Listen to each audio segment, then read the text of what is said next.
mati disalibkan. Itulah sebabnya Allah membangkitkan engkau, dan kepadamu engkau berikan nama di atas segala nama. Oleh karenanya kami diselamatkan, dan kami diangkat menjadi anak-anak Tuhan, menjadi ahli waris. Roh-Mu Kau karuniakan tinggal dalam kami, dan oleh Roh-Mu itulah kami boleh berkata, Ya Aba, Ya Bapa. Lewat Roh-Mu dalam kami boleh menjadi penyembah yang benar dan berkenan kepada-Mu. Di tempat ini kami datang hanya untuk menyembah Kau, Tuhan. Di tempat ini kami datang hanya untuk memuliakan Engkau, ya Tuhan. Biarlah kehadiran-Mu memberkati, memulihkan setiap kami.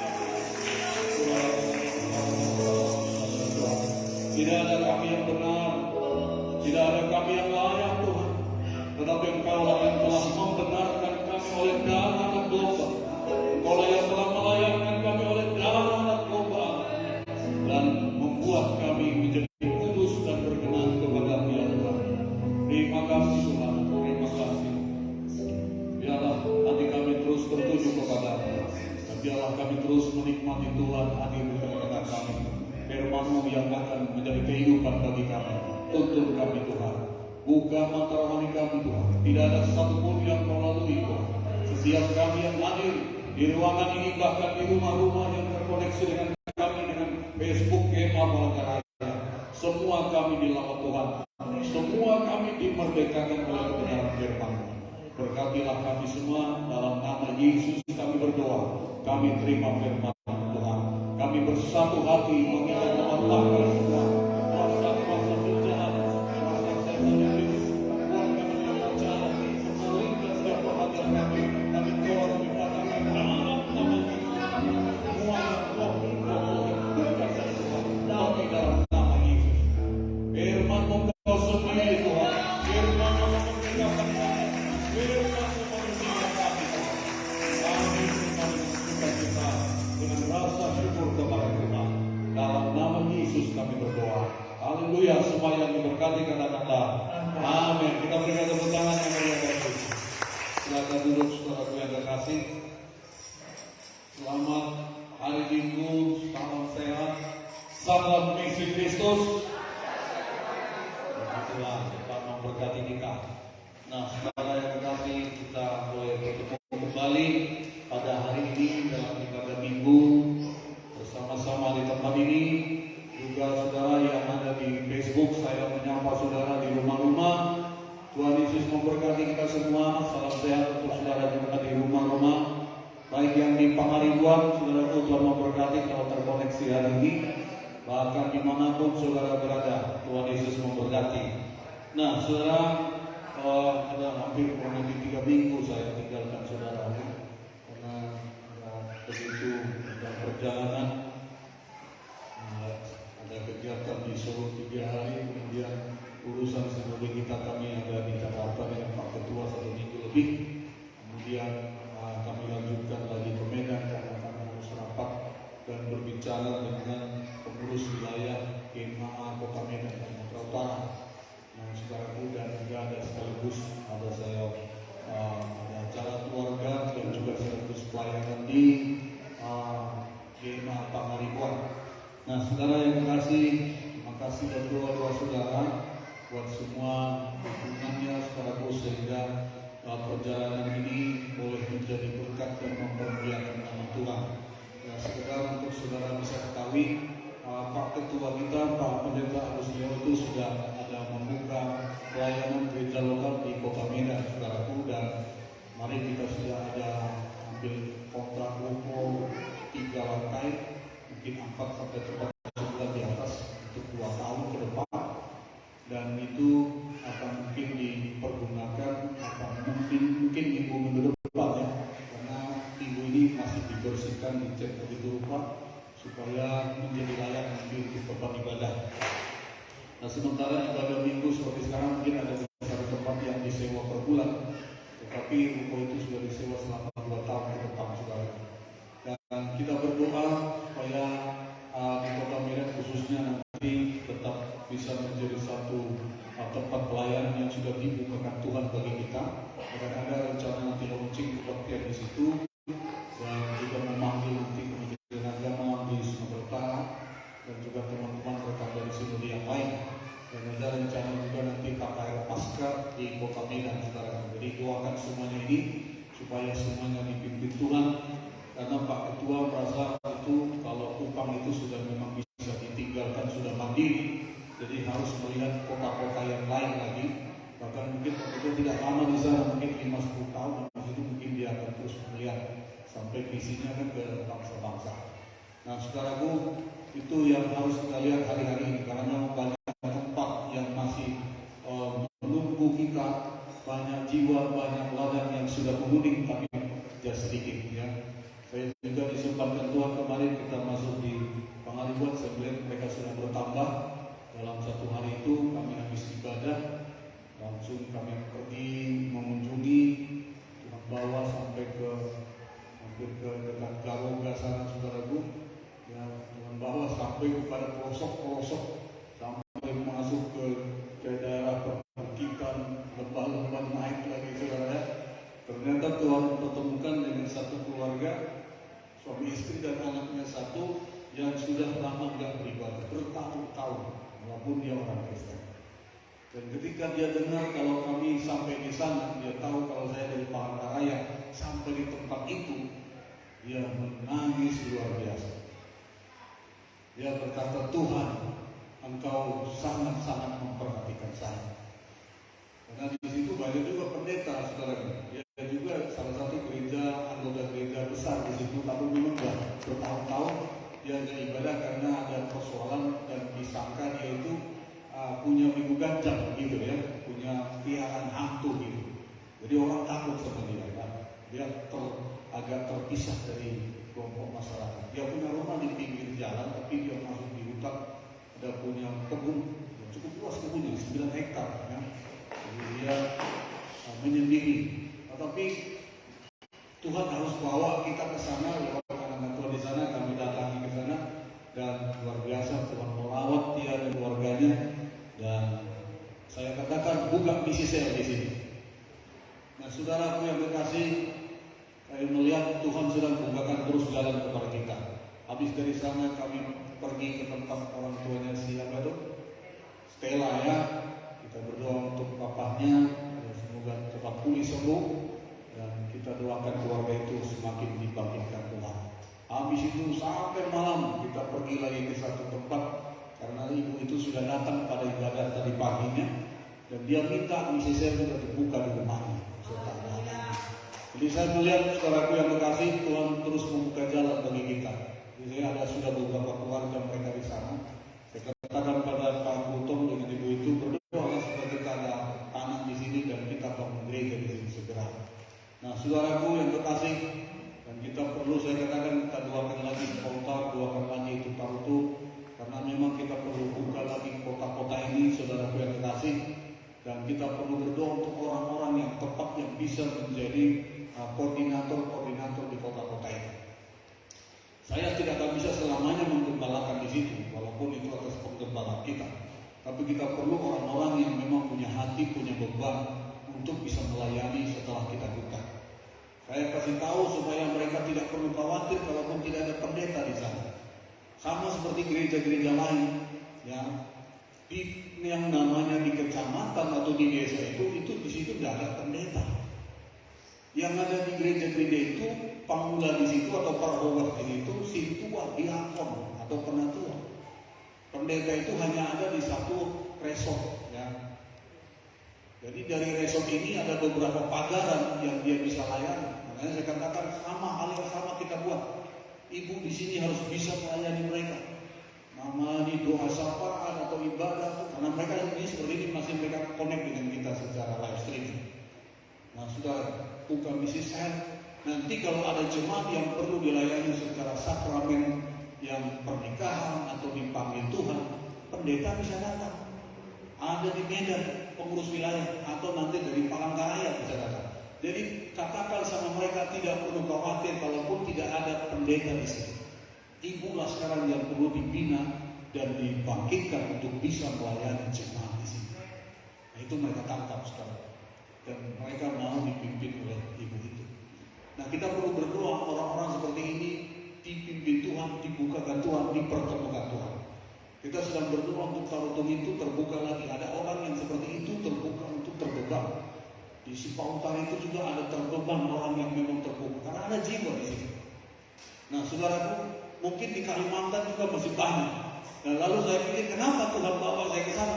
Ini sebenarnya beriringan dengan Pak Ketua kita juga harus ke Medan. Nah, saudaraku, Tuhan lagi mengarahkan kita ke sana. Sekarang kita ikuti aja apa kata Tuhan. Dan itu bukan karena kuat hebat kita, saudara. Saya pikir-pikir juga kalau dana ke sana itu cukup besar kalau saya dari sini. Tapi ada jalan Tuhan yang selalu Tuhan buat.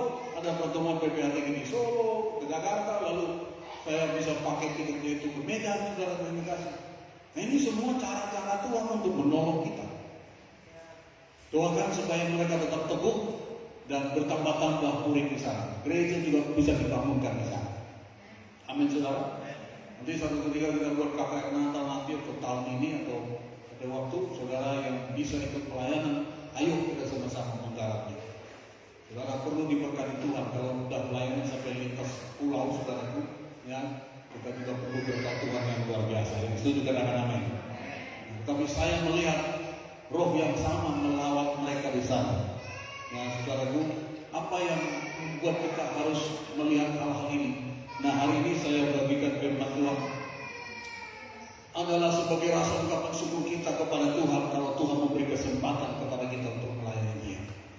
Kalau minggu-minggu ini mungkin saya dengar saudara mendengar firman Tuhan tentang penginjilan membawa jiwa-jiwa. Saya juga heran kenapa pula aku harus dibawa Tuhan ke sini dari jauh tempatnya, saudara. Udah dari Pangaribuan 1 jam lagi naik sepeda motor, baru bukannya sampai sudah masuk lagi ke dalam lagi, saudara. Ya, itu jalannya itu curam sekali, tapi naik motor sampai nggak bisa, harus berhenti juga turun sampai ke atas, saudara. Saya pikir kenapa tuh bawa saya sampai ke sini? Dan itu juga mungkin yang membuat Bapak Ibu itu nangis luar biasa. Kenapa pula pendeta Raja jauh-jauh dari Palangkaraya harus datang ke sini dan mendoakan kami, katanya. Dan menangis. Saya bilang ini harus dibaptis segera. Cuma waktu itu udah sore, mau dibaptis kemana? Air itu susah, jauh, harus ke jurang sana, dan itu jauh ke bawah. Dan saya bilang nantilah waktunya ya, kita cari tempat supaya kita bisa baptiskan orang ini. Ada banyak jiwa yang seperti itu. Di kota Medan sekarang ada banyak jiwa di persimpangan. Mereka nggak tahu kemana. Beberapa saat kami ngomong dengan Pak Ketua di Gopo yang sedang dibersihkan, ada satu pemuda mahasiswa dari USU, dia mahasiswa jurusan musik. Ya. Dia juga lama juga sudah ke gereja. Dulu di gereja kita di Siantar. Tapi dia melihat kondisi itu, dia nggak tahu harus kemana. Dia bingung. Apakah memang semua seperti ini?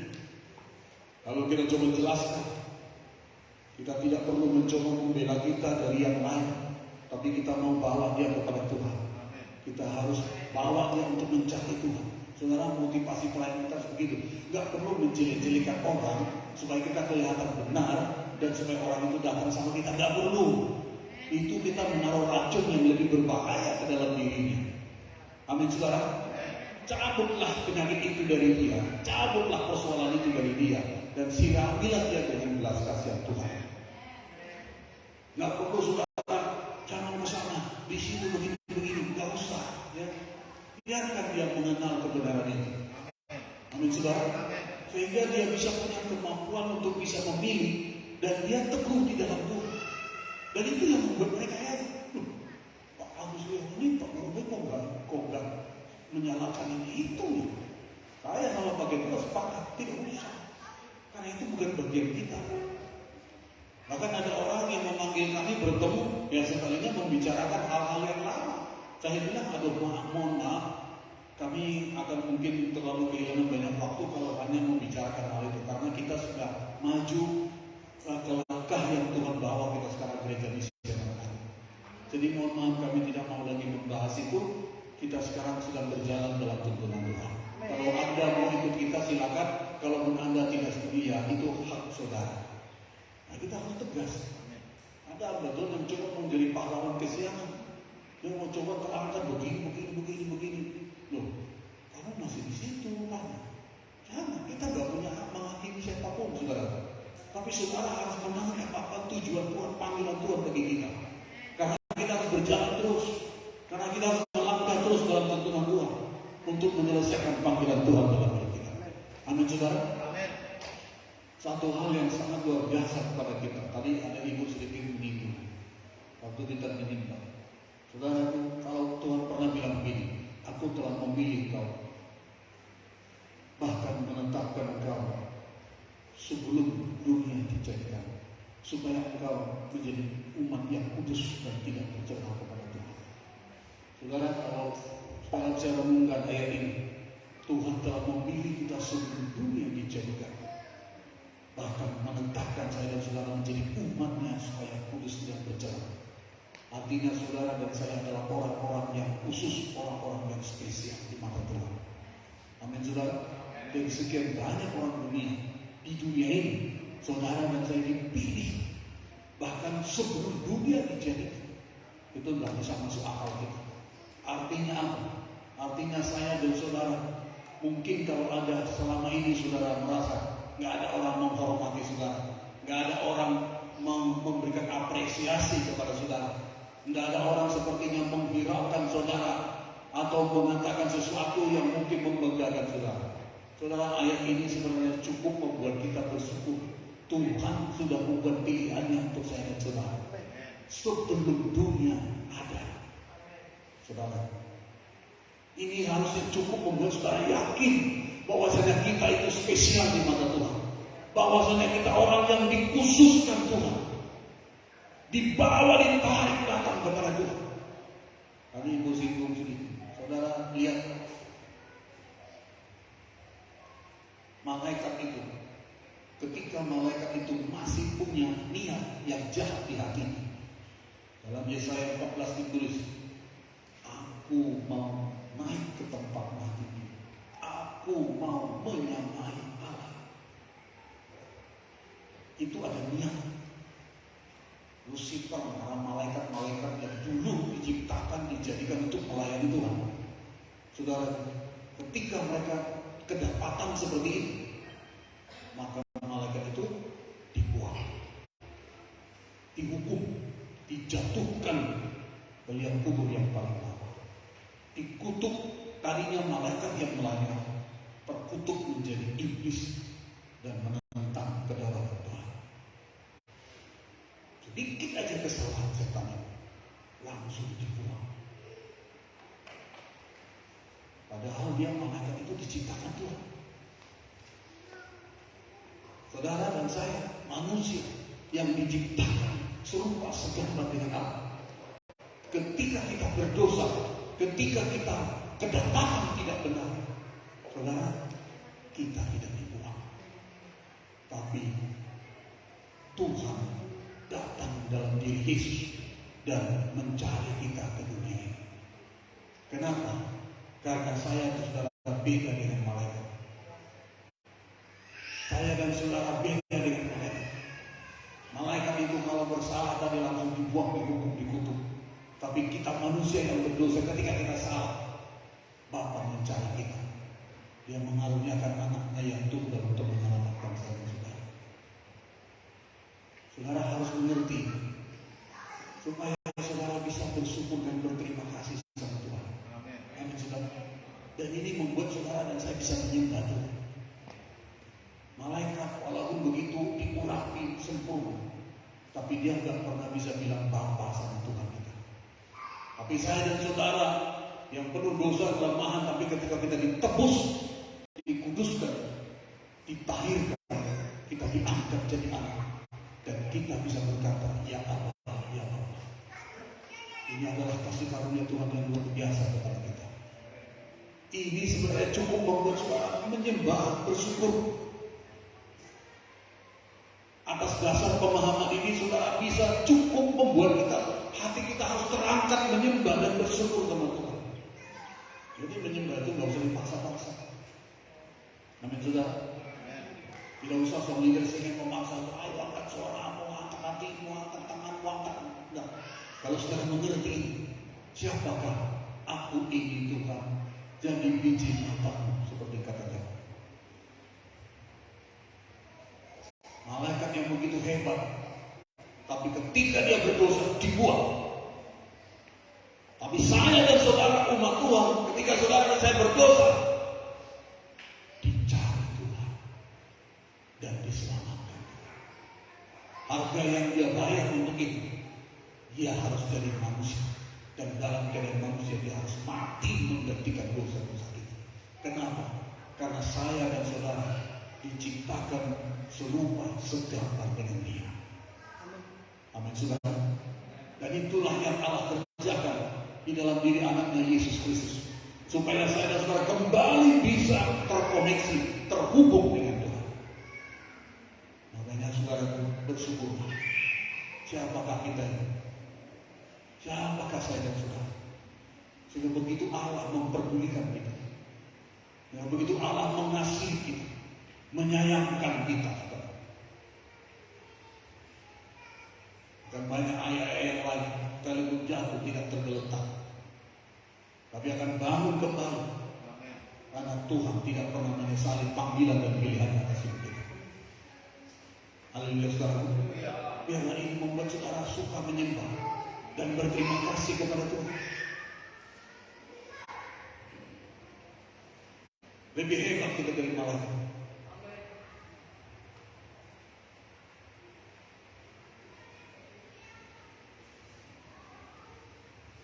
Begitu besar kasih Allah yang dikaruniakan kepada kita. Nah, hari ini saya membawa kita kembali dalam Filipi. Coba kita lihat.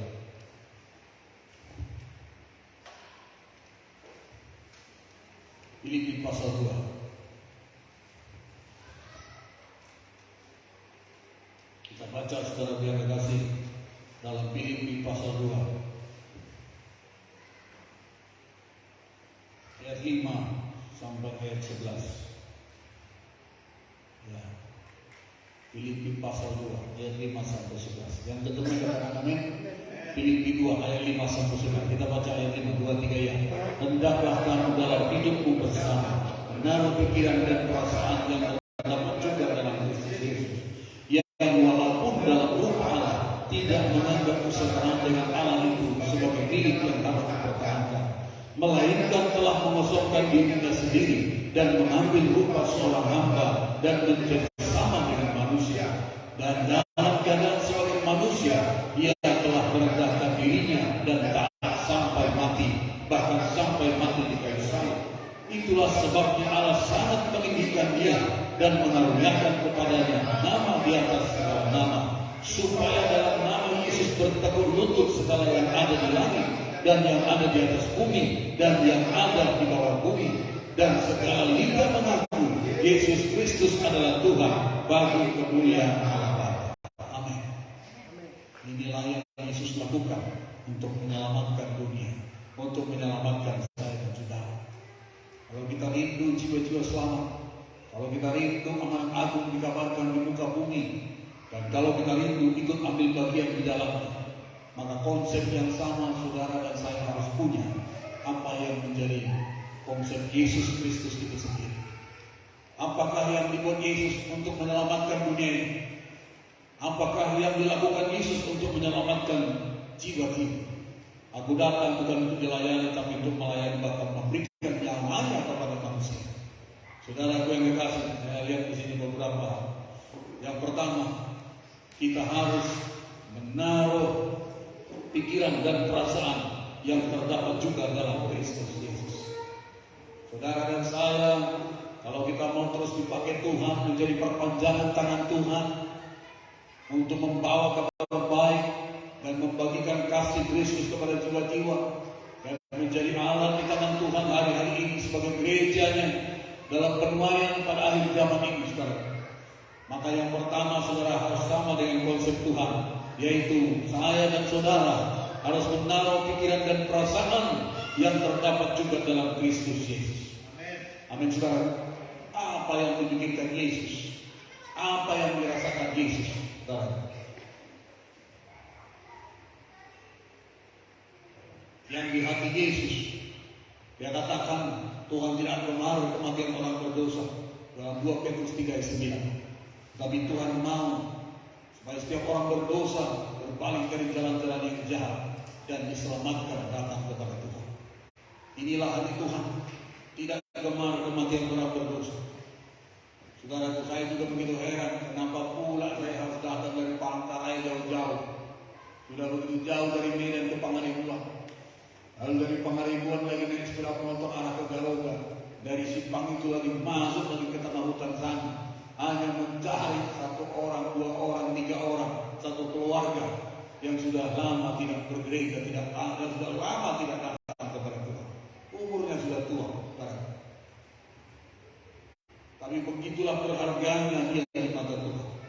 Tidak harus kita sampai ke sana, sudah. Cuacanya dingin sekali, karena itu daerah perbukitan.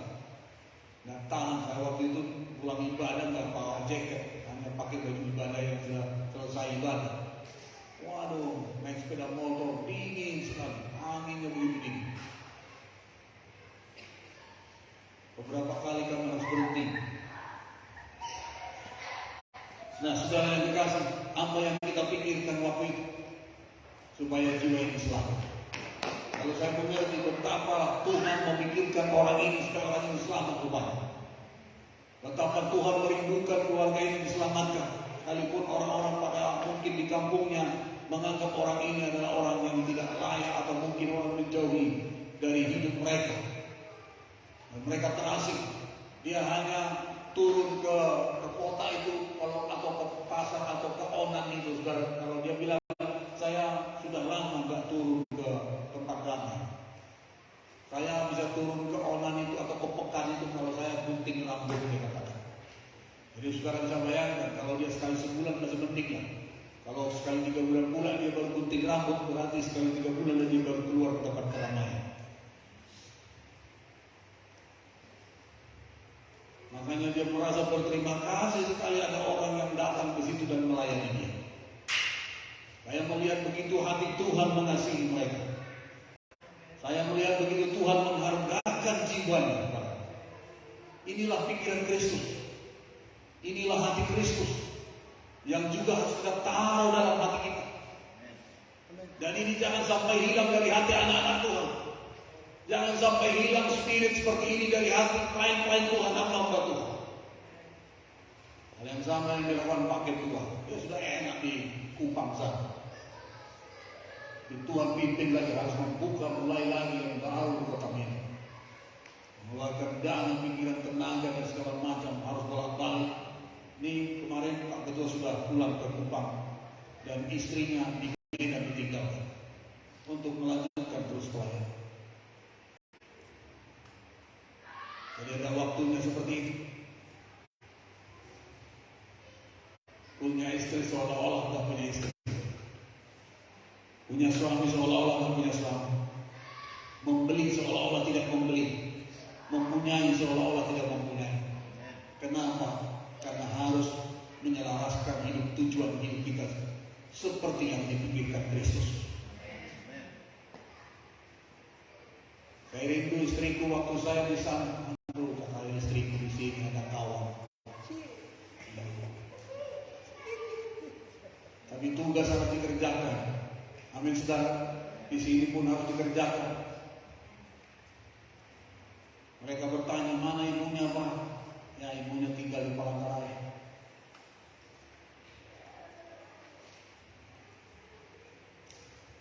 Pikiran Kristus. Kayak saya bilang ini kayaknya sering-sering kita begini nanti saya.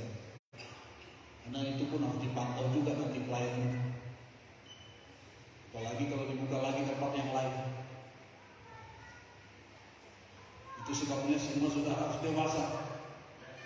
Amin, saudara. Semua jemaat Tuhan harus dewasa. DNA kita sekarang ini adalah misi amanat agung. Jadi pikiran kita harus bagaimana misi amanat agung diberitakan, dikerjakan. Semua kita harus bermisi. Pikiran Kristus. Memang kita punya kebutuhan, memang kita punya persoalan, memang kita punya hal-hal yang memang menjadi beban dalam hidup kita. Tetapi pikiran Kristus adalah hal yang diutamakan dalam hidup kita. Kepentingan yang lebih besar di pihak Tuhan, yaitu amanat agung dikabarkan. jiwa-jiwa harus diselamatkan. Itulah pikiran Kristus. Saya ketemu saudara itu hanya satu malam. Saya datang sore, bermalam, besoknya acara, habis itu saya pulang. Mereka pikir, aduh gimana kami ini baru datang, baru tidur semalam aja, harus pergi lagi. Saya bilang, ada yang harus saya kerjakan lagi. Tapi saya memang usahakan datang supaya kalian tahu saya mengasihi kalian. Jadi jangan dibilang nanti udah ikut Tuhan, kalian udah bergereja di situ, kalian nggak peduli keluarga. Jangan sampai begitu. Amin juga. Makanya kalau urusan keluarga, urus juga. Jangan sampai saudara nanti dicap, orang itu kalau sudah masuk ke gereja itu nggak peduli lagi sama keluarga. Jangan sampai begitu. Kalau saudara juga tidak mengurus keluarga, itu akan menjadi batu sandungan. Kalau saudara bilang Tuhan Yesus, Tuhan Yesus. Siapa yang tidak memelihara saudaranya, dia lebih buruk daripada ahli waris yang tahu. Jadi makanya saudaraku, ada orang bilang sekarang quality time katanya. Walaupun tidak lama, ya silakan saudara harus berguna. Ada waktunya saudara memperhatikan keluarga, perhatikan. Saya memang usahakan, kalau saya nggak ada rencana sih ke sini. Tapi saya dibawa Tuhan, ada tiket pulang yang harus dalam Palangkaraya, saya suruh alihkan ke Medan. Dan bisa. Dan bukan hanya itu rupanya, ada pelayanan sinode yang dikerjakan dan sinar jemaat yang pengaribuan.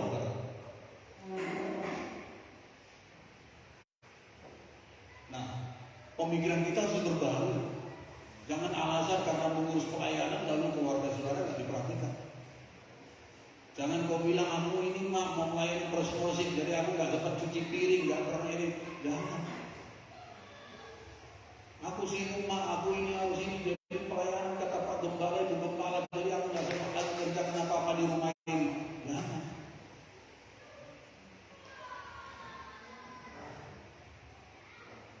Tuhan juga gak mau saudara gagal kuliah. Tuhan juga gak mau saudara dalam usahanya gagal, gak mau. Dengan alasan saudara melayani Tuhan, dengan alasan saudara bergereja, bukan itu maunya Tuhan. Jangan buat itu jadi satu alasan.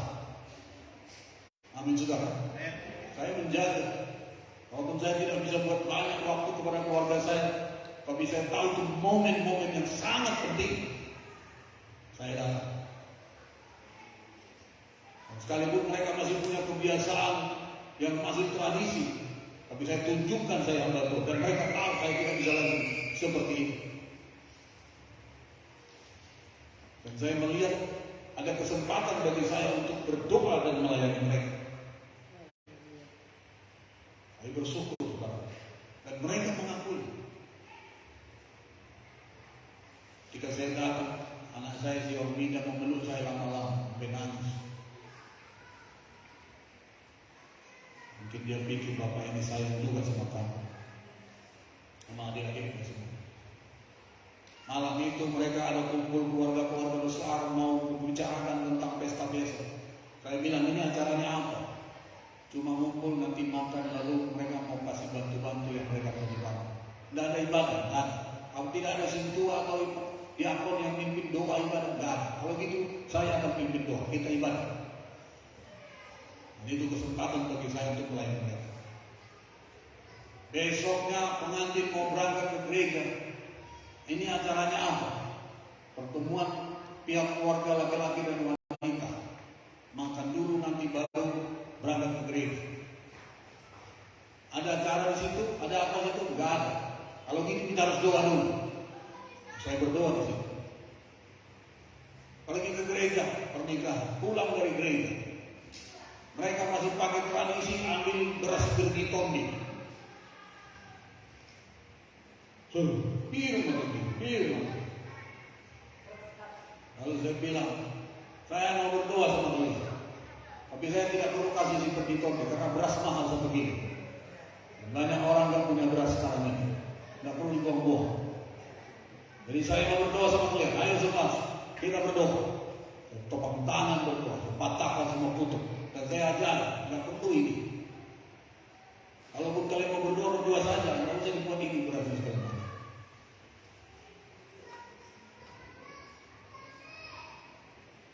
Adik-adik saya bilang kita ke kuburan bapak. Saya sengaja mau, ayo. Ngapain kita ke sini? Karena saya mau mengajari mereka. Saya tidak anti. Karena kalau kita anti, selamanya mereka nggak tahu. Selamanya mereka nggak ngerti. Ayo, siapa mau ikut? Ayo ikut. Ngapain kita di sini? Bersih-bersih. Ayo bersihkan. Terus habis itu bawa air. Ini airnya untuk apa? Sudah mulai takut orang itu. Untuk ini bikin bunga. Oh ya, boleh bikin bunga. Bikin bunga. Cuci tangan. Oh ya, cuci tangan, nggak apa-apa. Ada yang mau cuci muka? Iya, ini cucuknya punya. Oh, boleh nggak apa-apa. Bikinlah dulu. Apa yang kalian tahu bikinlah dulu. Terus abang saya, Bapak Jomila di sebelah bapak saya. Ini kuburan bapak saya, sebelahnya kuburan abang saya. Mau kami bersihkan. Oke. Sudah semua kelihatan? Ada yang mau ngomong di sini? Nggak ada yang berani. Ada yang mau doa di sini? Nggak ada. Enggaknya lain. Cuma aja membersihkan aja katanya. Lain-lainnya nggak betul tuh. Nggak ada yang mau berdoa di sini? Nggak ada. Ada yang mau minta di sini satu-satu? Nggak ada. Udahlah tulanglah, pendeta lah katanya. Oke, kalian dekat ke sini semua. Ayo, kalian dekat sini. Saya terangkan orang mati itu gimana, di mana dia, nggak perlu lagi bicara sama orang mati, nggak perlu lagi cuci muka di situ, di rumah aja mati atau cuci muka. Karena nggak ada hubungannya lagi dengan orang mati. Saya ajar, saya kasih tahu dia. Nggak salah, cuma membersihkan, mengingat. Kenangan kepada orang benar membawa berkah. Yang perlu diingat itu apa? Ingatlah kebaikannya. Ingatlah dia bagaimana ikut Tuhan. Jangan ingat kejahatan. Jadi sekali lagi kalau kalian datang sini, nggak usah berdoa di kuburan ini. Nggak usah kalian minta apa-apa sama orang mati ini. Nggak usah kalian kasih makanan. Nggak usah kalian kasih rokok gudang garam filter di sini. Walaupun dia perokok berat dulu. Ya, semua mereka tunduk. Iya Tuhan, iya pendeta. Ada lagi mau bicara? Nah, jadi sekarang tidak perlu kita ngomong sama orang di sini karena dia tidak ada di sini. Ini firman Tuhan, Mengerti. Bapak itu biasanya kalau nggak bertobat memberhalakan kuburan. Sama nih. Nggak usah nangis, nggak ada perlu ditanya di sini, karena dia tidak ada di sini. Tuhan bilang jangan bertanya minta petunjuk sama orang mati. Kenapa dilarang? Karena orang mati itu nggak tinggal di sini. Tuhan bilang kalau dia meninggal dalam Tuhan dikumpulkan bersama Allah. Kalau dia meninggal dalam Tuhan dikumpulkan juga, tapi nggak di dunia lagi, sudah beda tempatnya. Jadi ini hanya dari tanah kembali ke tanah, itu sakramen terakhir dari pendeta. Jadi nggak perlu lagi dibuat kita pusing mana yang kuburan ini. Dan sekalian dibersihkan ada tandanya, itu saja. Mari saya doakan mereka. Saya berkesempatan melayani mereka. Itulah gunanya kita di situ. Jadi jangan antri. Kalau mereka pakai ulos, saya datang ke gereja nggak perlu saya pakai ulos, karena saya tahu itu nggak ada gunanya lagi begitu. Ada juga lain saya pakai mandar, pakai apa itu? Sarung dilipat. Kayak orang Melayu. Apa? Kita beribadah. Saya sama pendetanya, karena pendeta KKBP. Dan saya ketemu kemarin di PRA Citarutu dalam acara nasional. Salam. Selesai ibadah, selesai memberkati, saya datang langsung ke belakang menyalami berterima kasih. Dan kami ngomong-ngomong bicara. Mereka sedang lagi hitung kolektif. Lalu berbicara tentang pembagian. Mereka biasanya begitu. Nah, saudaraku, saya melihat itu kesempatan buat keluarga untuk saya melayani mereka. Jadi jangan hindari. Kalau memang itu tujuannya, saudara punya pikiran Kristus. Saudara di situ apa tujuannya? Memberitakan anak-anak. kompromi, bukan.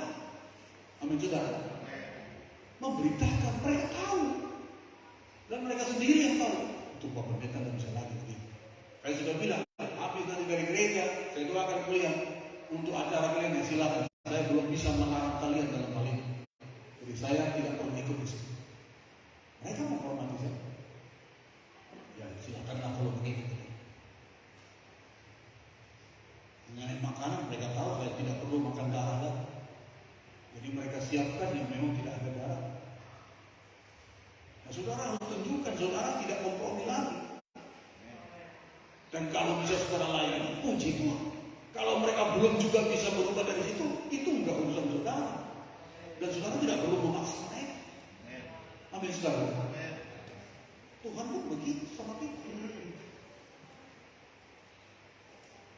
Tapi mereka tahu kita sungguh-sungguh memang tidak bisa lagi kompromi dengan hal-hal itu. Pikiran Kristus.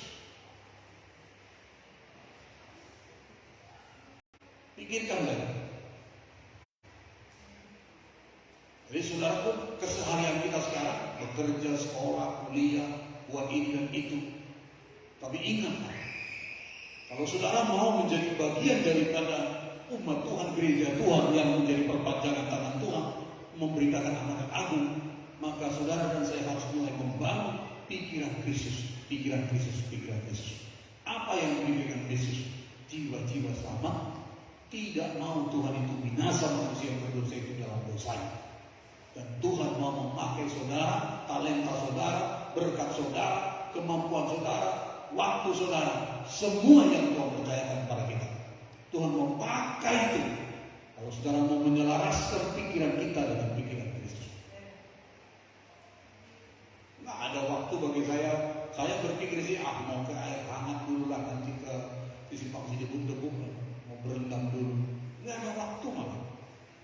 Atau mau ke Tarutung lah, padahal sudah saya lewat, nggak ada waktu. Malah ke tempat keluarga pun walaupun begitu sangat singkat, tapi saya pergunakan. Mengasihi mereka, saya tunjukkan saya sayang sama mereka walaupun saya tidak mengikuti lagi cara-cara mereka yang masih harus dirubah oleh saudara. Saya bisa bantu apa yang bisa saya buat.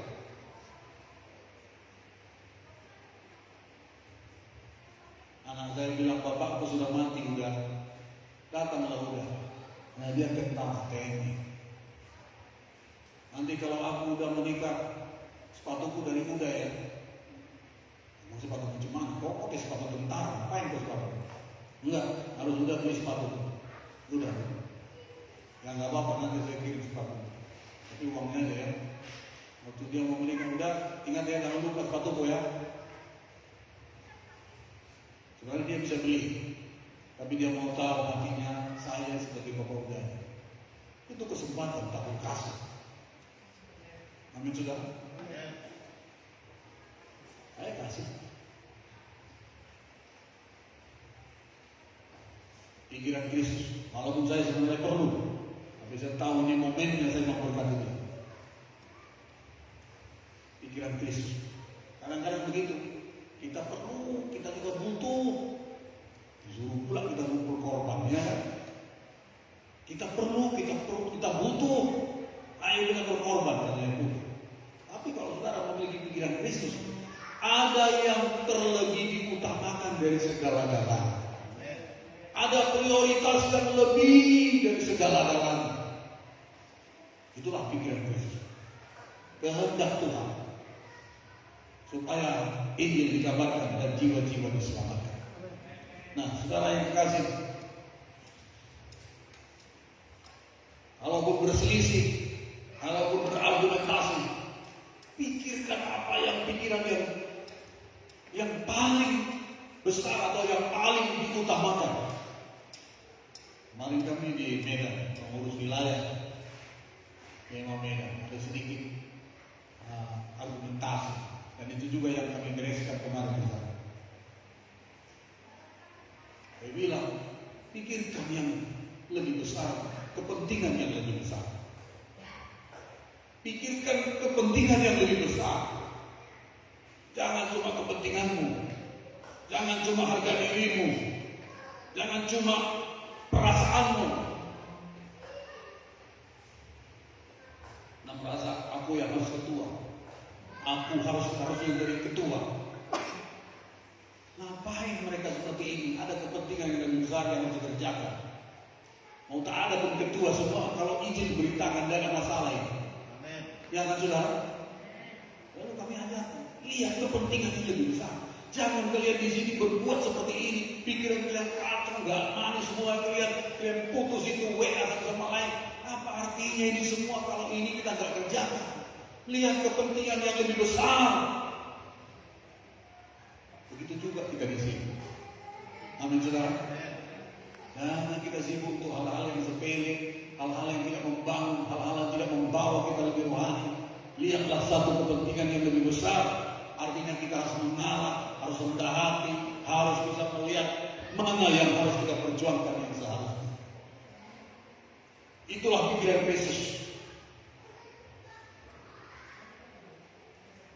Sakit hati kita contohkan. Tapi biarlah sakit hati itu kita urus, karena ada kepentingan yang lebih besar yang harus kita kerjakan. Tersinggung kita contohkan. Biarlah tersinggung itu kita urus, kita selesaikan, kita belajar mengelola hati pikiran kita. Karena ada satu pekerjaan yang lebih besar yang harus kita kerjakan. Supaya bisa memiliki pikiran Kristus.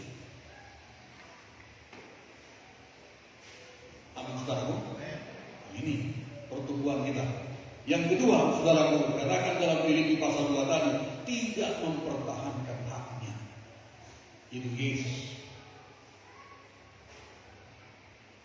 Di Taman Getsemani Yesus berdoa.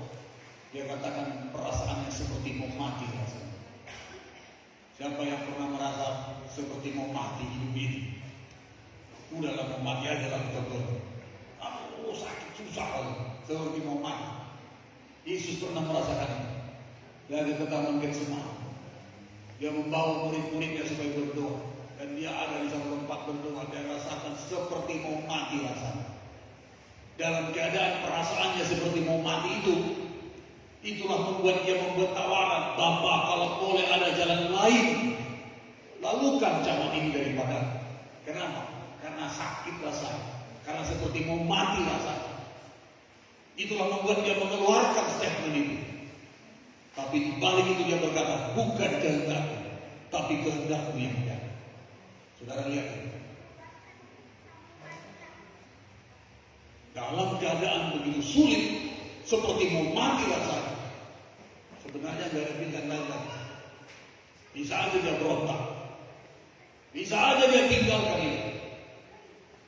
Tapi dalam keadaan yang sudah seperti mau mati rasanya, bukan kehendak, tapi kehendak. Tidak mempertahankan haknya. Supaya apa? Supaya kehendak Bapa yang jadi. Apa kehendak Bapa? Manusia diselamatkan. Amin saudaraku. Jadi ini kita belajar. Kadang-kadang hal sepele di pikiran di hati kita ngotot itu saudaraku. Padahal sebenarnya ada kepentingan yang lebih besar yang harus kita perjuangkan. Di atas kepentingan kita, di atas perasaan kita, di atas pikiran-pikiran kita. Pikiran Kristus. Kadang-kala kita harus mau belajar seperti Yesus. Walaupun dia sakit seperti mau mati rasanya, tapi dalam kondisi itu dia tetap berkata kehendakmu yang jadi. Nah, ini satu tingkat penyerahan hidup secara total, ya saudara. Dan dia harus dengan sukacita, tidak ada tekanan, tidak ada pengaruh-pengaruh dari pihak lain. Memang dia memilih mengasihi Bapaknya, mentaati Bapaknya. Walaupun dalam puncak klimaks seperti mau mati rasanya. Kadang-kadang di sini perjuangan kita. Ketika kita terpojok, pikiran, perasaan, situasi kita, tidak sedikit orang menyumbang, tidak sedikit orang bergeser. Tapi Yesus membuktikan kepada kita, walaupun seperti mau mati rasanya waktu berdoa di Taman Getsemani, karena dia merasakan perasaan yang begitu pedih sampai mengeluarkan peluh darah. Tapi di situ pun ada haknya untuk mengundurkan diri, ada haknya untuk bisa berkata, aku tidak mau. Dia punya hak. Tapi dikatakan tidak mempertahankan haknya. Dan berkata, kehendakmu yang jadi. Kenapa bisa begitu? Karena Yesus memikirkan perkara yang lebih besar, yang lebih penting, yang lebih urgent. Manusia harus diselamatkan. Saudara dan saya ini juga menjadi modal kita.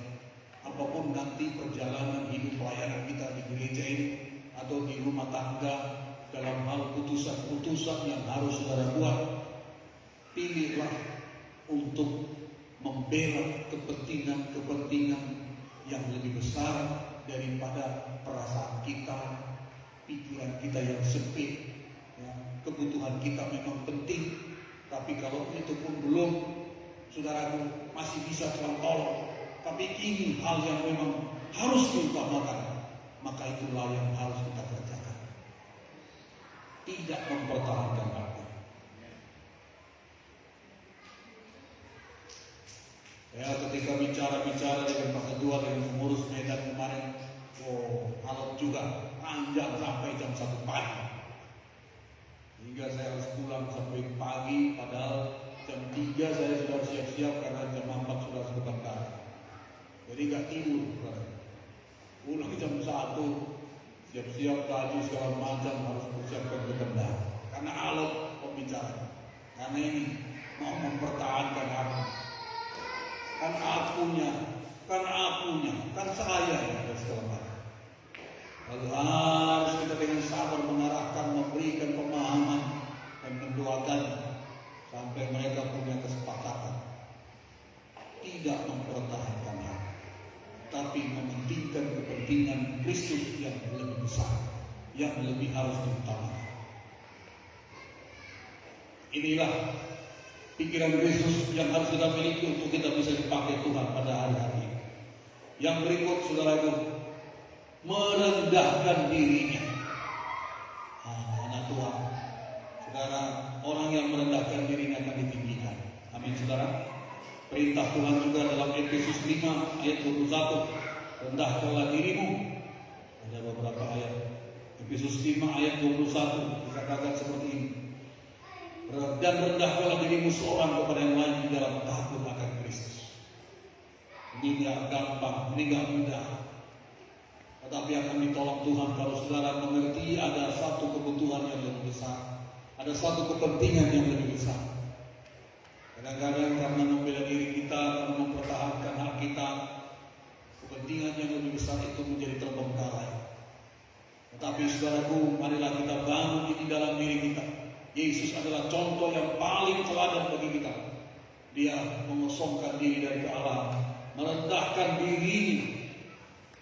Bahkan saudara lihat ketika Yesus di dunia ini didudai, dihina, difitnah, bahkan dibilang dia Beelzebul, setan. Tapi Yesus tetap mengasihi mereka, dan Yesus tetap berjalan memberitakan kabar baik supaya manusia diselamatkan. Dan ada yang tak percaya sama dia, bahkan ada murid-murid yang sudah diajarinya meninggalkan dia. Jadi itu manusia. Jadi saudara tidak perlu kecewa, saudara tidak perlu tawar hati ketika saudara mengalami hal-hal yang mungkin dialami seperti Yesus. Merendahkan diri itu lebih baik, supaya Tuhan saja yang meninggikan kita. Amin, saudara. Saya punya konsep dengan Pak Ketua, tidak perlu kita menjelek-jelekan orang. Bahkan kalaupun ada orang-orang nanti di sana datang beribadah kepada gereja kita, saudara tidak perlu menjelekkan orang pendeta sana, gereja sana, supaya saudara kelihatan lebih baik, lebih benar dari mereka. Tidak perlu. Beritakanlah kebaikan Tuhan, beritakanlah kebenaran Tuhan, beritakanlah firman Tuhan. Biarlah itu yang menarik hatinya datang kepada Tuhan.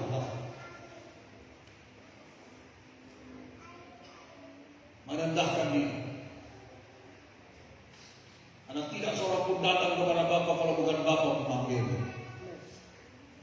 Tidak seorang pun bisa datang kepada Tuhan kalau bukan Bapa mengaruniakannya kepada kita di gereja ini. Amin, saudara. Bukan karena kuat dan hebat, bukan karena khotbah kita hebat, bukan karena cara-cara kita hebat. Bukan, saudara. Makanya perlu mengandalkan Tuhan. Bagian saudara dan saya harus kita buat maksimal. Tapi ada kalanya sudah maksimal pun kita buat, belum tentu juga dia bisa di sini. Belum tentu juga dia bisa tinggal di sini. Yesus pun mengalami, murid-murid pun mengalami. Tapi karena saudara tulus mengasihi Tuhan, karena saudara fokus kepada menyenangkan Tuhan, itu menjadi tidak masalah bagi saudara.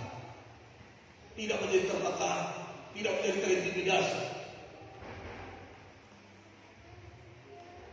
Karena kita tidak mau menyenangkan hati manusia, kita mau menyenangkan hati Tuhan. Melayani pun begitu. Tidak perlu saudara takut kepada gembala sidang atau kepada pemimpin misal, karena saudara sedang melakukannya untuk Tuhan. Amin, saudaraku. Kita sedang melakukannya untuk Tuhan. Bahkan kalau jiwa itu pun belum seperti yang kita mau, saudara tidak perlu gusar. Biarlah kegusaran saudara itu membuat saudara berdoa sama Tuhan. Biarlah kegelisahan saudara itu membuat saudara semakin mencari wajah Tuhan, berdoa kepada Tuhan. Dan itulah yang dikatakan Tuhan, seperti Rasul Paulus berkata, aku menjadi sakit bersalin lagi karena kamu. Karena itulah yang memang bisa kita buat, dan yang lain. Tidak waktunya lagi saudara menuduh, mendakwa, menghakimi orang-orang contohnya. Tetapi Tuhan berkata, apa yang kau mau dibuat orang lain padamu, berbuatlah begitu. Dalam melayani itu, saudara harus betul-betul dipimpin Tuhan. Tidak perlu saudara marah sama dia, menghakimi dia, tidak perlu. Kalau dulu kita begitu, mana bang? Mana bang? Kadang-kadang orang takut, lalu bikin laporan. Yang penting laporan selesai. Tapi sebenarnya tidak dari hatinya.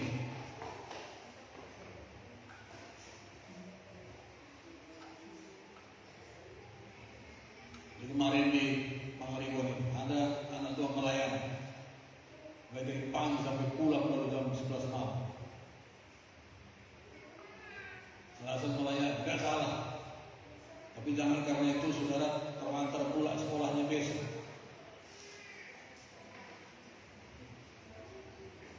Kalau memang mau ujian besok, engkau juga harus persiapkan ujian yang bisa bagus. Kalau memang mau besok ada interview, kalau juga harus persiapkan interview untuk bisa bagus hasilnya.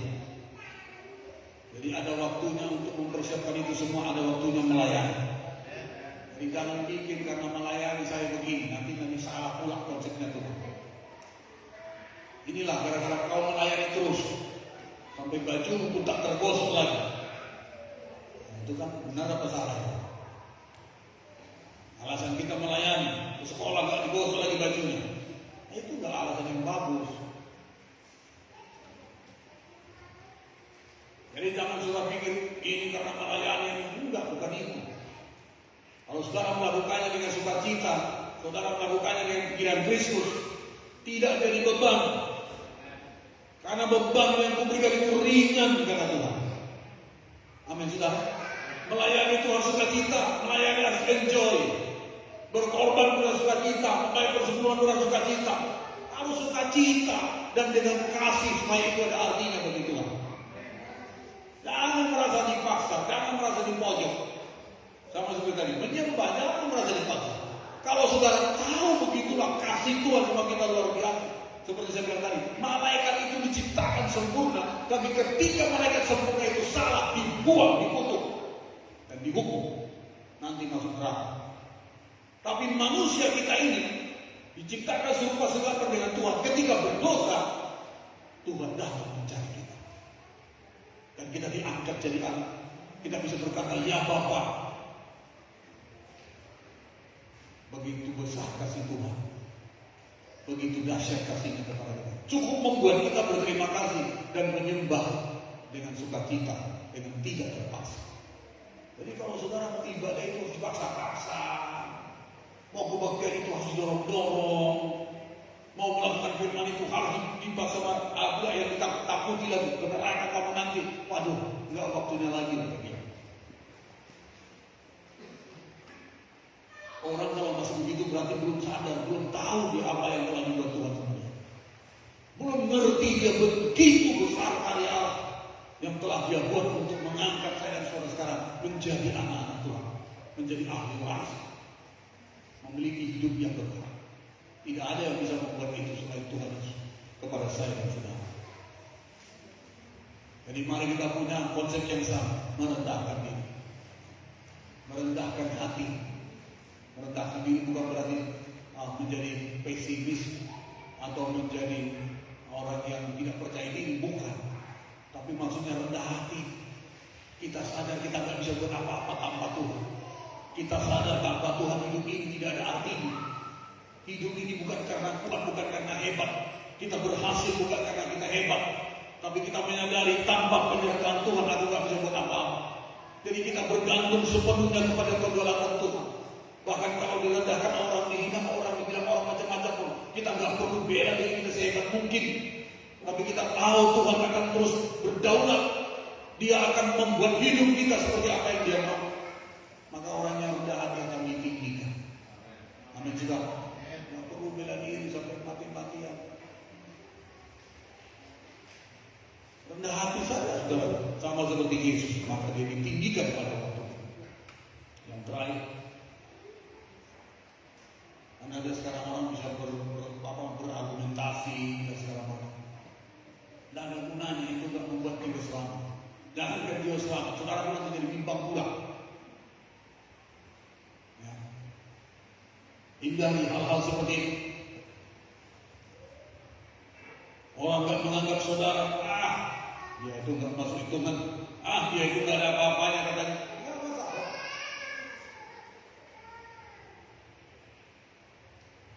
Dia itu orang yang nggak ada artinya, dia itu nggak terpandang, dia itu nggak ada apa-apanya. Nggak ada masalah. Itu kan menurut dia. Tapi menurut Tuhan, saudara adalah orang yang berharga di mata Tuhan. Amin, saudara. Mungkin saudara nggak sekaya dia, mungkin saudara nggak sehebat, nggak setenar dia, atau nggak sepunya apapun yang dia punya. Tapi saudara dan saya punya Tuhan yang mengasihi saudara. Itu adalah satu harta yang tidak ternilai harga. Saudara bergaul karib dengan Tuhan, itu bisa membuat semuanya bisa mungkin dalam hidup saudara dan saya. Walaupun saudara itu di dunia, saudara mungkin tidak dihitung. Jadi rendah hati saja. Amin saudara, rendah hati saja. Yang terakhir, taat sampai mati disalibkan. Nah, saudara biar kasih, perlu dibangun ketaatan. Mudah taat kalau masih sesuai pikiran kita. Gampang taat kalau masih itu seperti manusiawi seperti ini. Tetapi taat pada saat nyawa terancam, taat pada saat uang tipis, mentaati Tuhan pada waktu ekonomi kita lagi susah, mentaati Tuhan lagi kondisi kita tidak baik. Waduh, itu perlu pergumulan. Perlu pertolongan Roh Kudus untuk membuat kita taat. Amin saudara. Dan itulah harga kita, itulah nilai kita. Karena pada akhirnya semua akan dinilai dari ketaatan kita kepada Tuhan. Kamu menjadi sahabatku karena kau mengasihi aku dan menuruti perintah-perintah. Saudara yang terkasih dalam nama Yesus, ini kita perlu belajar. Kalau dibilang kamu melayani itu jangan pakai celana panjang.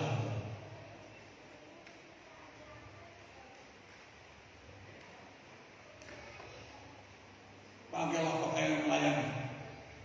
Ke sekolah aja nggak bisa begitu. Sampai sini SMP, SMA, SMP. Ada yang SMP. Jadi si panjang, kau kalau sekolah pakai celana panjang nggak apa? Enggak kan? Pakai rok kan? Di sekolah aja harus begitu. Di gereja kenapa? Sekolah aja ada aturannya. Kalau mau belanja mau boleh lah, tapi kalau melayani, kalau diajari begitu, nah ini penting ketaatan. Kadang-kadang dongkol ya, dongkol di pikiran. Karena rasanya kita senang pakai ini, mungkin lebih elegan Pak, menurut kita. Tapi ukurannya secara dunia pun tidak begitu. Ke sekolah pun tidak begitu. Pakaian sekolah ada, pakaian melayani juga ada. Yang layak begitu. Amin saudara. Belajar taat.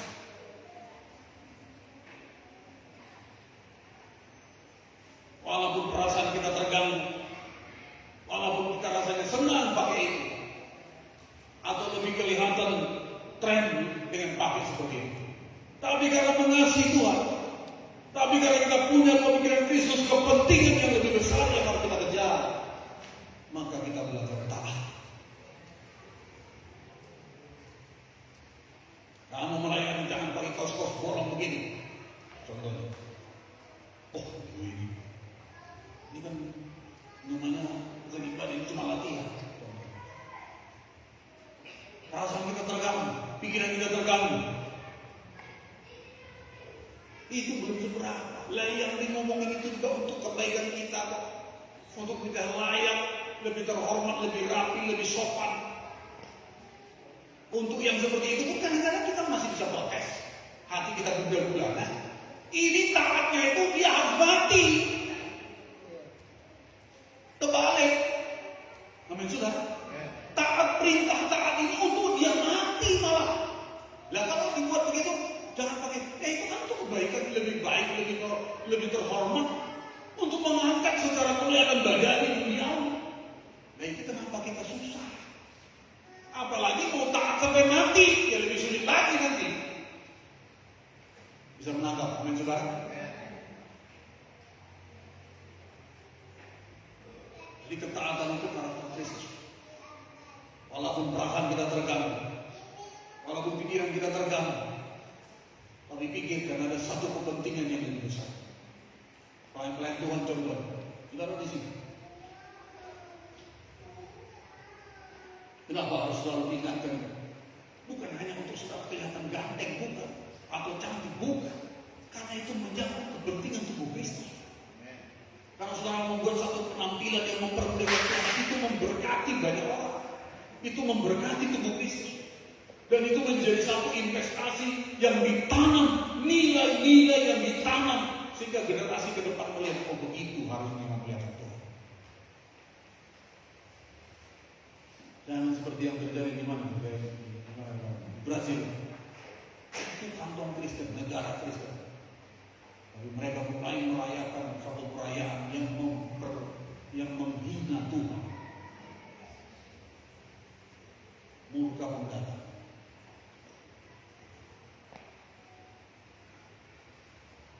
Belajar tahan. Apapun yang dia, apalagi itu untuk yang baik, untuk yang positif. Belum yang membahayakan kita, ya kan? Belum yang membawa kita mati seperti Yesus. Yesus mau mati pun dia taat, karena dia pikir kenapa? Hati Bapa mau menyelamatkan jemaat. Jadi kalau cuma disuruh pakaianmu yang bagus ya untuk melayani ya, harusnya disambut sukacita. Bukan malah negatif tinggi. Karena itu untuk kebaikan saudara dan untuk kebaikan kita dalam pelayanan Tuhan sidang Tuhan ini. Karena sekarang kan tidak tahu lagi mana cewek, mana cowok. Jadi harus jelas, cewek pakai cewek lah, cowok pakai cowok. Karena sekarang cowok pun pakai rok sekarang. Apapun katanya, walaupun mode katanya. Biasakan. Itu kesaksian-kesaksian yang pada akhirnya laki-laki jadi aneh-aneh. Itu memang dari kecil. Makanya kalau anak kita laki-laki, kasih dia pakai laki-laki. Kasih dia mainannya mainan laki-laki. Sehingga dia bertumbuh dalam mindset yang memang dia tahu dia seorang laki-laki. Kalau sekarang kan aneh-aneh. Walaupun lucu, kelihatan, jangan. Dari situ awalnya. Sehingga dia nggak tahu aku ini pakainya gini aku ini, nanti dia bingung malah. Tapi tahu kamu itu laki-laki, kamu itu cewek. Ini yang harus semakan, ini yang harus menjadi bagian. Nah sekarang bisa mirip-mirip, nggak tahu mana yang cewek mana yang cowok. Sama-sama berkembang pula sekarang.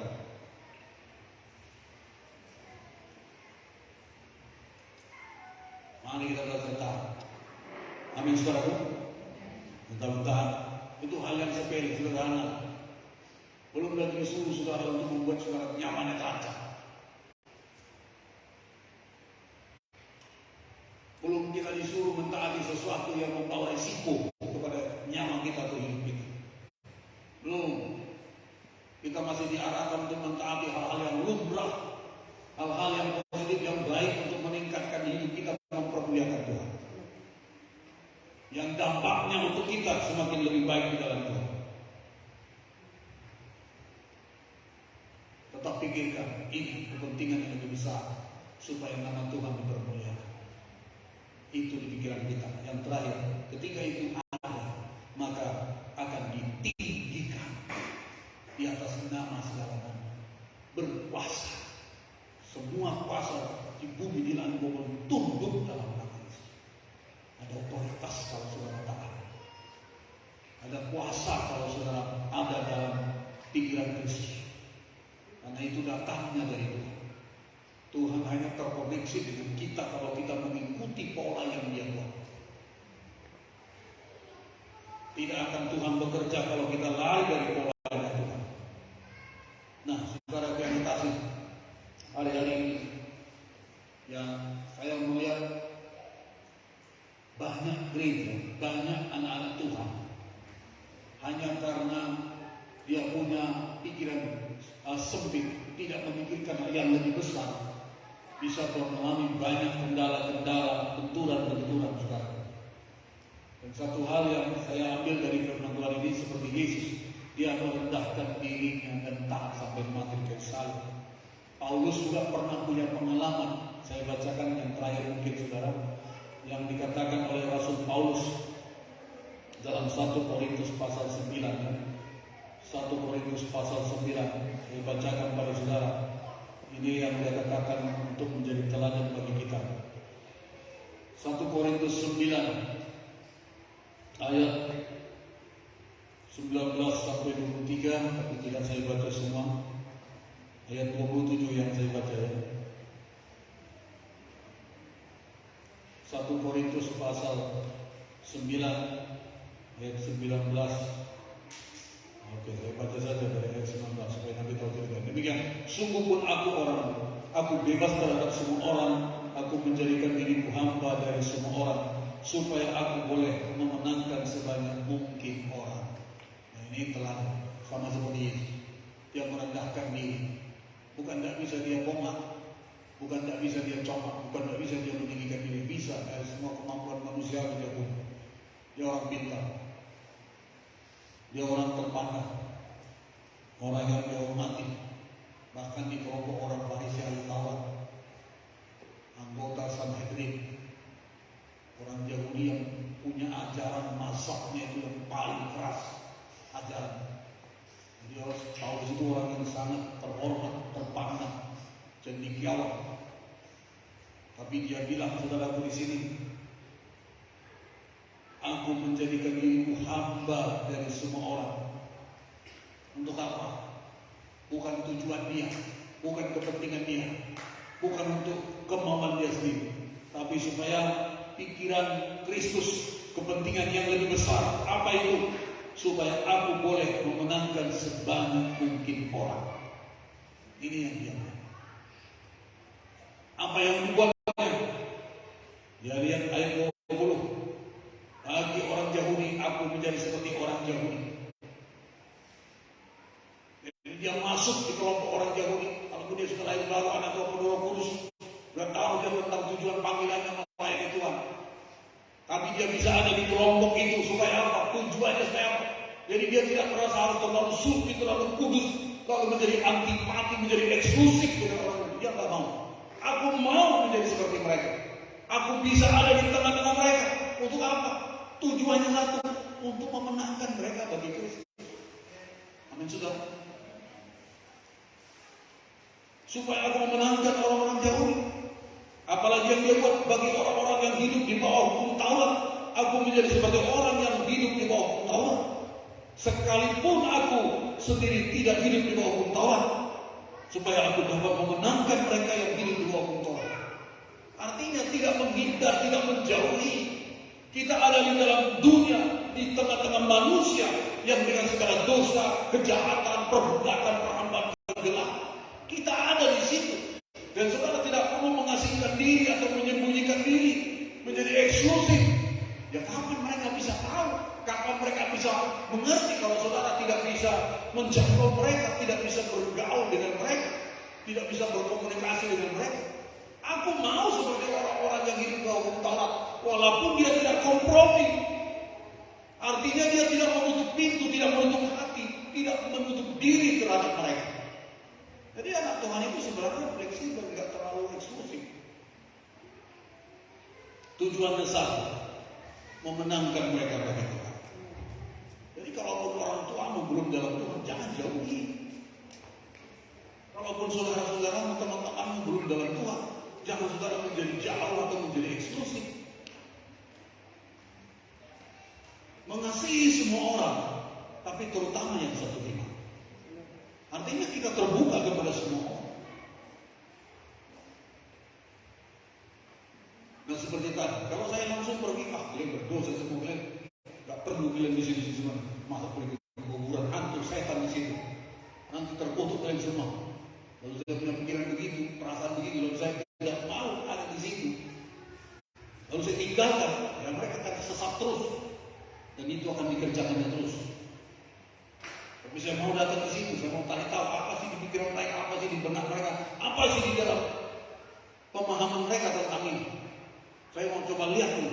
Lalu saya terangkan, begini kata firman Tuhan, begini kata firman Tuhan. Saya tidak lari dari mereka. Saya bilang sama abang-abang kakak saya, ayo datang ikut pesta ini bisa enggak? Walaupun saya tidak pakai ulos. Bisa kan?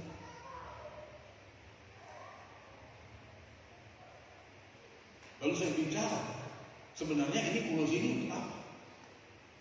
Kalau tanpa ini bisa nggak kita ikut pesta? Bisa. Ini kita hanya untuk menghormati dan segala macam. Itulah dulu pemahaman.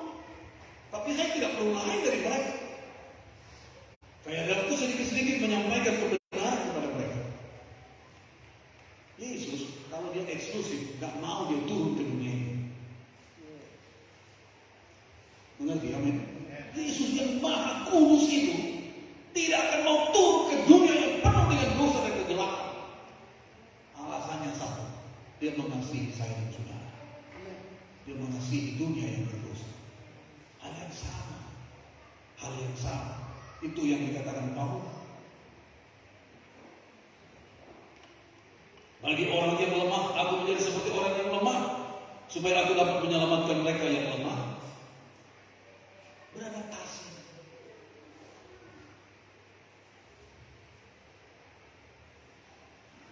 Supaya jangan terlalu kelihatan kita eksklusif lalu menjadi ada pembatas, menjadi pemisah, lalu orang menjadi segan atau menjadi susah menjangkau kita, datang sama kita.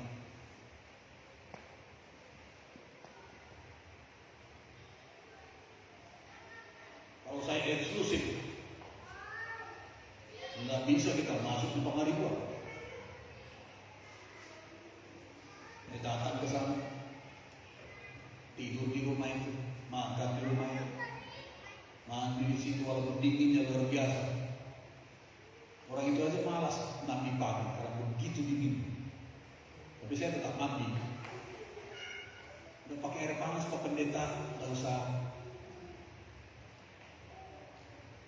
Ngapain saya dibikin air panas?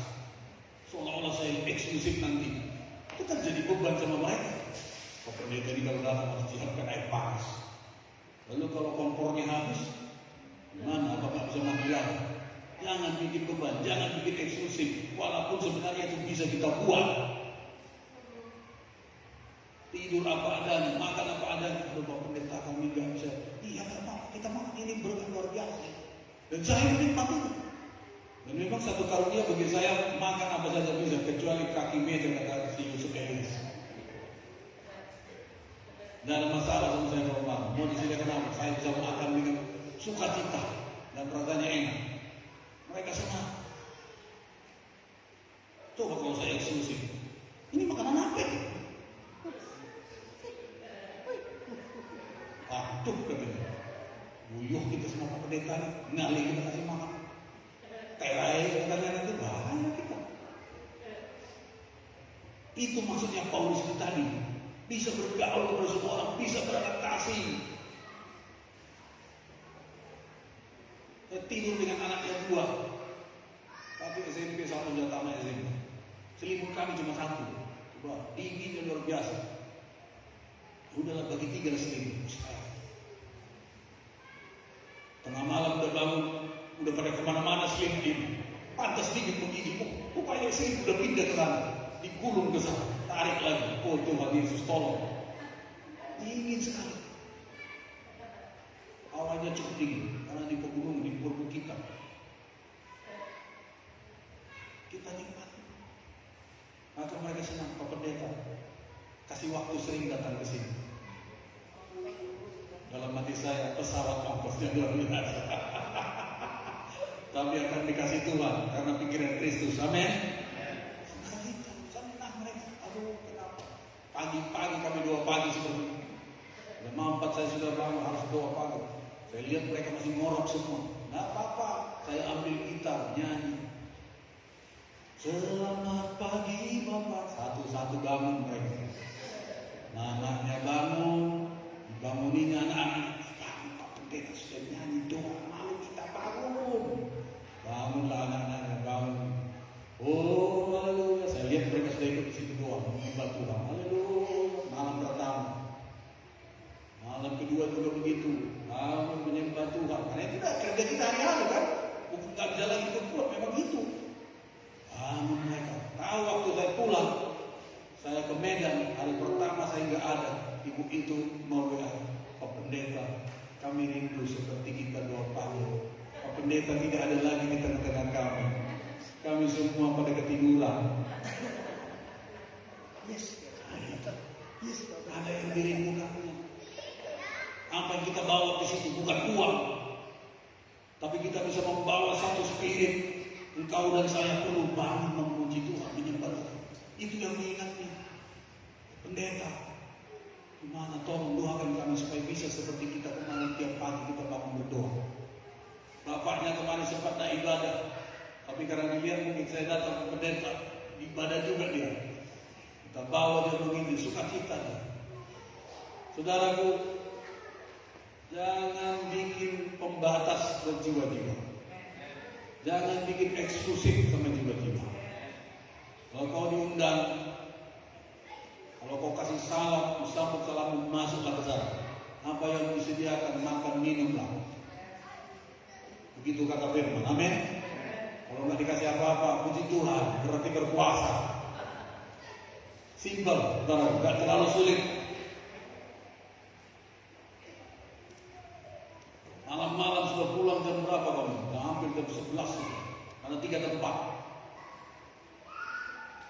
Di satu tempat ada yang sakit, kata dahak-dahaknya di ember, lalu disuguhkan minum. Minum kelir minum katanya ya. Ayo minum Pak, minum. Bikin dulu teh apa? Bikin minum. Ini coba. Rasa kalau kalian itu, kok saya dipimpak, garis. Ya kan? Gak mau lagi bilang minumnya. Tapi karena kita mengasihi pikiran Kristus, udahlah, ayo kita minum dalam nama Yesus. Enak rasanya, ya. Haleluya. Kasih Kristus yang membuatnya, kalau nggak bisa. Aromanya di rumah itu, nah sakit berbenci beberapa lama. Saya yang di pondok itu pun sama orang tua itu juga sama anak. Di sini periuk bergantung bekas api, di sini jagung, di sini pupuk, di sini mereka tidur. Cuma tilam yang sudah bukan tilam lagi namanya. Udah pada berapa tahun mungkin tak pernah disinar matahari. Di situ pula kita harus duduk. Kali ini siap, bikin dulu teh katanya, bikin teh lah di situ ya. Minumlah kita pula, puji Tuhan, haleluya. Menjadi kesehatan dan kekuatan Tuhan. Minum. Dan mereka menikmatinya. Foto-foto, dekat-dekat dia foto sama kita, puji Tuhan. Dan malamnya udah jam 11, kami belum makan. Datang ibu itu, ambil itu Indomie dari warung sebelah, dibikin telur langsung dimasak seketika. Pak Pendeta, kami gak punya apa-apa, kita makan ini, gak sempat lagi cari ikan. Makan. Sukacita dia. Itu penginjilan, itu pelayanan. Jadi kalau saudara mau melayani begini, jangan pakai gengsi-gengsi. Bisa beradaptasi seperti Paulus ini. Walaupun saudara di rumah anak papi, anak mami, apa ini katanya? Kalau menginjil gak bisa begitu. Kalau melayani gak bisa begitu. Amin. Itulah yang Yesus buat kita, sehingga saya dan saudara diselamatkan. Hal yang sama kita berbuat. Amanat agung kita kerjakan dengan pikiran Kristus, dengan kita mau tidak mempertahankan hak, mau merendahkan diri, mau taat sampai kita harus menyenangkan hati Bapa. Dan biarlah pada waktunya engkau dan saya ditinggikan, dimuliakan karena kasih dan kemurahan Tuhan. Mari kita bangkit berdiri, kita bersyukur kepada Tuhan Yesus. Haleluya. Haleluya. Terima kasih Tuhan. Terima kasih.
memberikan nyawa untuk menyelamatkan kami Tuhan.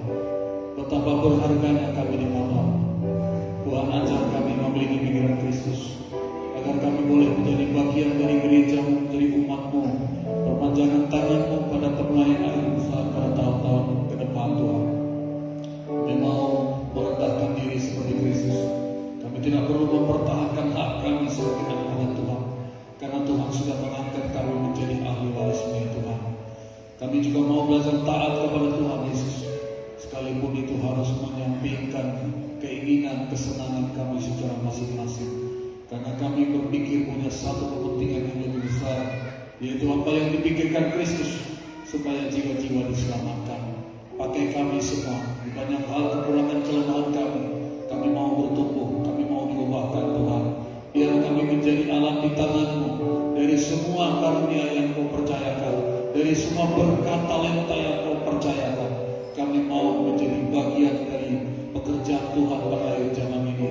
Tuhan, apa yang bisa kami buat supaya amanat agung-Mu terus diberitakan kepada bangsa dan kepada banyak orang. Pakai hidup kami, pakai talenta kami, pakai kemampuan kami, hati kami yang tergerak oleh belas kasihan Tuhan. Terima kasih Tuhan, terima kasih.